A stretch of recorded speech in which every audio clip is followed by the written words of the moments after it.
The two most likely largest inventions of our generation are the internet and the mobile phone. They've changed the world. However, largely to our surprise, they also turned out to be the perfect tools for the surveillance state. It turned out that the capability to collect data, information, and connections about basically any of us and all of us is exactly what we've been hearing throughout the summer through revelations and leaks about Western intelligence agencies, mostly US intelligence agencies, watching over the rest of the world. We've heard about these starting the revelations from June 6th. Edward Snowden started leaking information, top secret classified information, from the US intelligence agencies. And we started learning about things like PRISM and X-Keyscore and others. And these are examples of the kinds of programs US intelligence agencies are running right now against the whole rest of the world. And if we look back about the forecasts on surveillance by George Orwell, well, it turns out that George Orwell was an optimist. We are right now seeing much larger scale of tracking of individual citizens than he could have ever imagined. Then this here is the infamous NSA data center in Utah. Due to be opened very soon, it will be both a supercomputing center and a data storage center. You could basically imagine it as a large hall filled with hard drives storing data they are collecting. And it's a pretty big building. How big? Well, I can give you the numbers. 140,000 square meters, but that doesn't really tell you very much. Maybe it's better to imagine it as a comparison. You think about the largest IKEA store you've ever been. This is 5 times larger. How many hard drives can you fit in an IKEA store, right? It's pretty big. We estimate that just the electricity bill for running this data center is going to be in the tens of millions of dollars a year. And this kind of wholesale surveillance means that they can collect our data and keep it basically forever. Keep it for extended periods of time. Keep it for years. Keep it for decades. And this opens up completely new kinds of risks to us all. And what this is that it is wholesale blanket surveillance on everyone. Well, not exactly everyone, because the US intelligence only has a legal right to monitor foreigners. They can monitor foreigners when foreigners' data connections end up in the United States or pass through the United States. And monitoring foreigners doesn't sound too bad until you realize that I'm a foreigner and you're a foreigner. In fact, 96% of the planet are foreigners. Right? So it is wholesale blanket surveillance of all of us who use telecommunications and the internet. But don't get me wrong, there are actually types of surveillance that are okay. I love freedom, but even I agree that some surveillance is fine. If the law enforcement is trying to find a murderer, or they're trying to catch a drug lord, or trying to prevent a school shooting, and they have leads and they have suspects, then it's perfectly fine for them to tap the suspect's phone and to intercept his internet communications. I'm not arguing that at all. But that's not what programs like PRISM are about. They are not about doing surveillance on people that they have reason to suspect of some wrongdoings. They're about doing surveillance on people they know are innocent. So the 4 main arguments supporting surveillance like this. Well, the first of all is that whenever you start discussing about these revelations, there will be naysayers trying to minimize the importance of these revelations, saying that, you know, we knew all this already. We knew it was happening. There's nothing new here. And that's not true. Don't let anybody tell you that we knew this already, because we did not know this already. Our worst fears might have been something like this. But we didn't know this was happening. Now we know for a fact it's happening.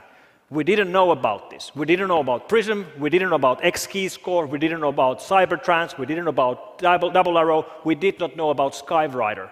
All these different programs run by US intelligence agencies. But now we do. And we did not know that US intelligence agencies goes to extremes such as infiltrating standardization bodies to sabotage encryption algorithms on purpose. And what that means is that you take something which is secure, an encryption algorithm which is so secure that if you use that algorithm to encrypt one file, nobody can decrypt that file. Even if they take every single computer on the planet just to decrypt that one file, it's going to take millions of years. So that's basically perfectly safe, uncrackable. You take something which is that good and then you weaken it on purpose, making all of us less secure as an end result. A real-world equivalent would be that intelligence agencies would force some secret PIN code into every single house alarm so they could get into every single house because, bad people might have house alarms. But it will also make all of us less secure as an end result. Backdooring encryption algorithms just boggles the mind. But of course, these intelligence agencies are doing their job. This is what they have been told to do. Do signals intelligence. Monitor telecommunications. Monitor internet traffic.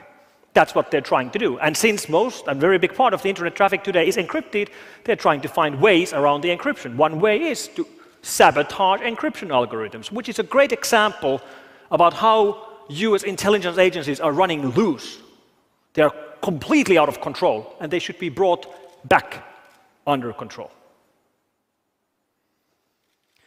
So what do we actually know about the leaks? Everything is based on the files leaked by Mr. Snowden. The very first PRISM slides from the beginning of June detail a collection program where the data is collected from service providers, and they actually go and name the service providers they have access to. They even have a specific date on when the collection of data began for each of the service providers. So for example, they named that collection from Microsoft started on the 11th of September 2007, for Yahoo on the 12th of March 2008, and then others, Google, Facebook, Skype, Apple, and so on. And every single one of these companies denies. They all say that this simply isn't true, that they are not giving backdoor access to their data. Yet, we have these files. So is one of the parties lying, or is there some other alternative explanation? And one explanation would be that these parties, these service providers, are not cooperating.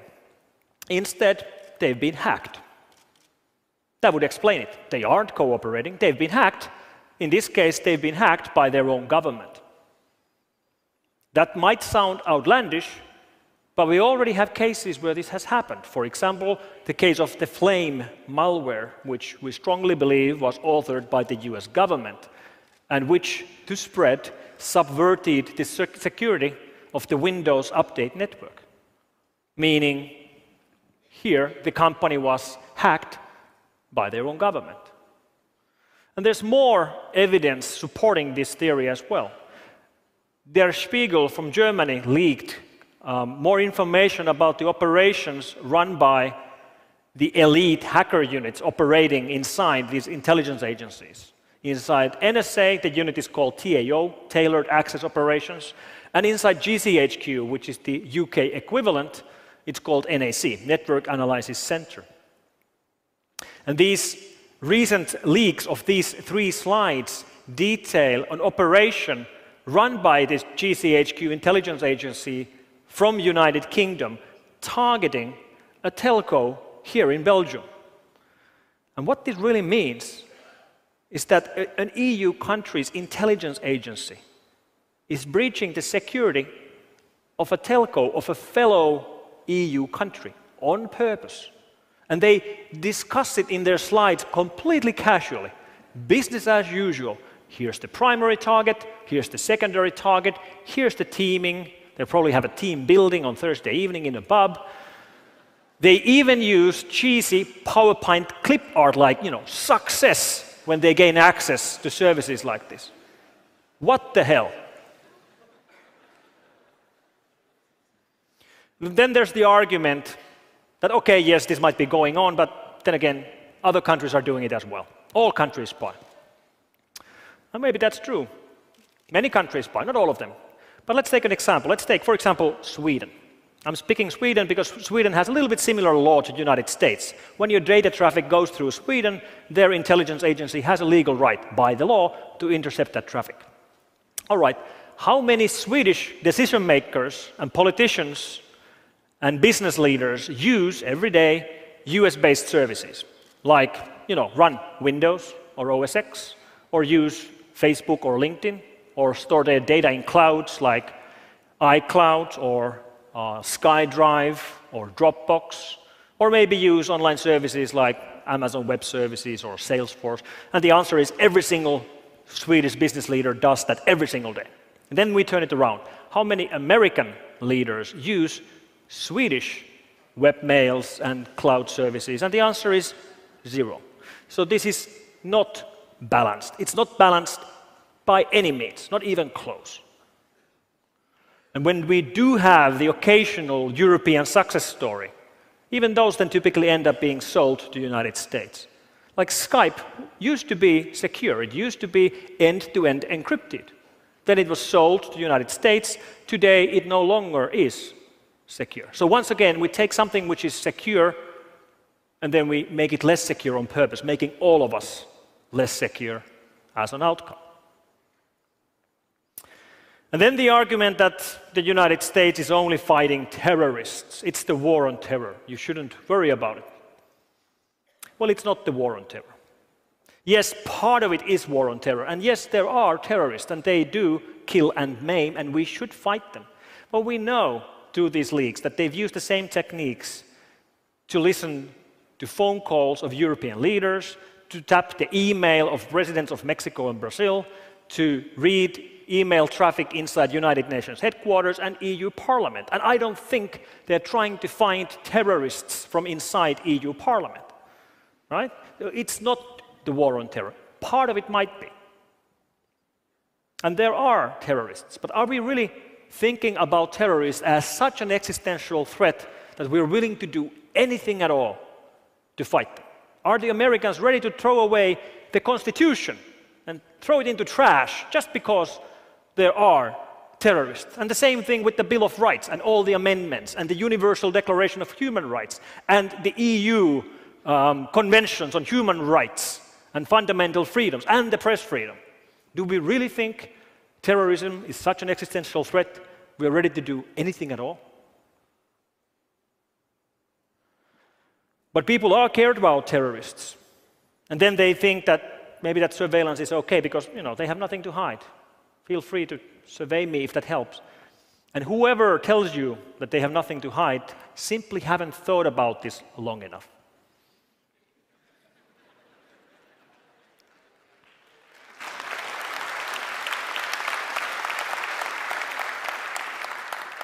Because we have this thing called privacy. And if you really think that you have nothing to hide, please make sure that's the first thing you tell me, because then I know that I should not trust you with any secrets, because obviously you can't keep a secret. But people are brutally honest with the internet. And when these leaks started, many people were asking me about this. And I have nothing to hide. I'm not doing anything bad or anything illegal. Yet, I have nothing that I would in particular like to share with an intelligence agency, especially a foreign intelligence agency. And if we indeed need a big brother, I would much rather have a domestic big brother than a foreign big brother. And when the leaks started, the very first thing I tweeted about this was a comment about how, when you've been using search engines, you've been potentially leaking all that. to US intelligence. And 2 minutes later, I got a reply by somebody called Kimberly from the United States challenging me. Like, why am I worried about this? Like, what am I sending to worry about this? Am I sending naked pictures or something? And my answer to Kimberly was that what I'm sending is none of your business. And it should be none of your government's business either. Because that's what it's about. It's about privacy. Privacy is non-negotiable. It should be built in to all the systems we use.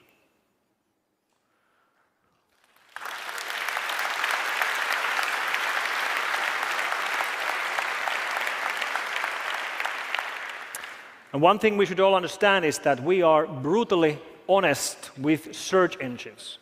You show me your search history, and I'll find something incriminating or something embarrassing there in 5 minutes.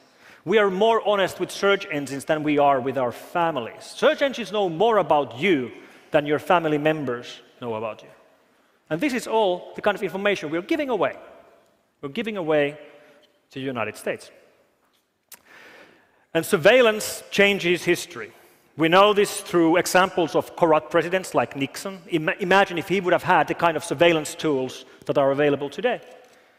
And let me actually quote the President of Brazil, Ms. Dilma Rousseff. She was one of the targets of NSA surveillance. Her email was read, and she spoke at the United Nations headquarters, and she said, if there's no right to privacy, there can be no true freedom of expression and opinion, and therefore there can be no effective democracy. That's what it's about. Privacy is the building block of our democracies. And to quote a fellow security researcher, Marcus Ranum, he said that the United States is right now treating the internet as it would be treating one of its colonies. So we're back to the age of colonization, and we, the foreign users of the internet, we should think about Americans as our masters. So Mr. Snowden, he's been blamed for many things. Some are blaming him for causing problems to the US cloud industry and software companies with these revelations. And blaming Snowden for causing problems to the US cloud industry would be the equivalent of blaming Al Gore for causing global warming.